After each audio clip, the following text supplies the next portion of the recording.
Hello, everyone. So, chapter 3 of The Alter Ego Effect by Todd Herman, which is the chapter we're reading this week in the English Book Club, is about the power of the alter ego effect. Power, yay!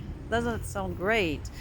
So, he's basically explained the method to us previously, which was to quickly activate your alter ego to really perform at your best and be the best of yourself. Now in chapter 3 he introduces lots of terms so that we can start to I would say even dissect the process, really understand the process. So there's a lot of terminology. I urge you to take notes.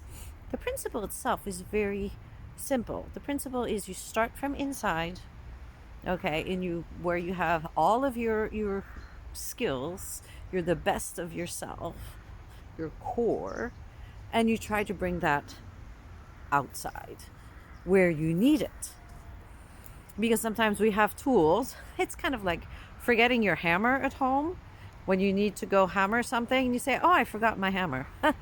Well, uh, the idea here is that you always have your hammer or your keys, whatever your essential tools are, and that you're able to project them outwards. So, in order to understand this, we start out with a core self. This is where all of your potential, I mean, your superpowers, everything is in the core self.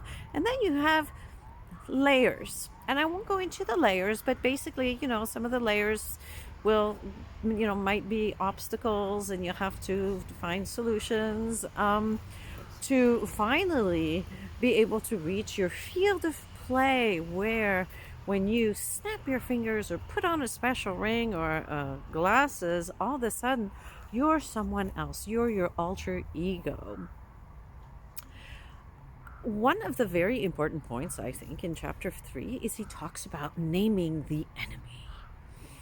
And it sounds a little bit strange, perhaps, but knowing your enemy or enemies, knowing your flaws, is actually very helpful. And this is something that's been validated by science. It's backed by research.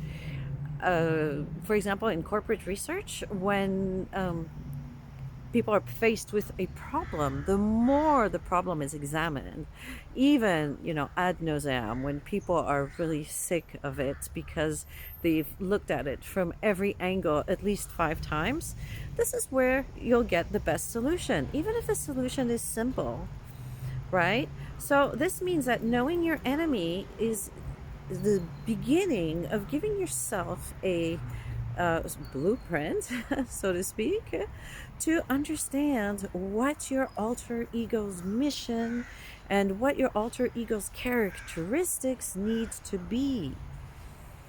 And this is what we're starting to work on in chapter 3. Again, Todd Herman says, keep it playful. Even kids do this. And this is a playbook, even though it doesn't necessarily need just to play, but it's a very serious playbook.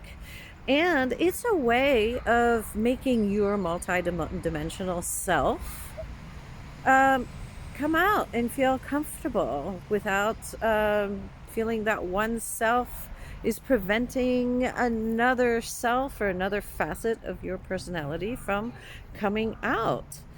And finally, so to Todd Herman, who's not a therapist or anything like that, he feels that action and finding strategies to develop, to go through these different layers, these different obstacles that we might encounter, and which lead us to underperform, he feels that action is the best pathway.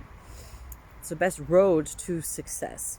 Anyway, so enjoy this book, enjoy this chapter, do take notes, and then I'll see you on Thursday for our chat.